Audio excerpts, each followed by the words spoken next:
put out and under your covered patio. Something like this would be really nice. It'd hold up well outside because it's cedar. I wouldn't put it right out in the sun myself, but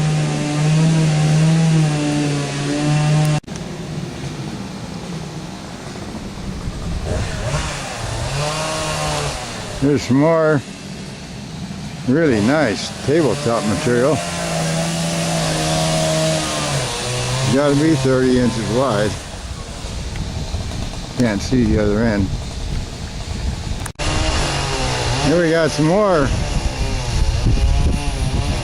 tabletop slabs that'd be, wow, these would be something.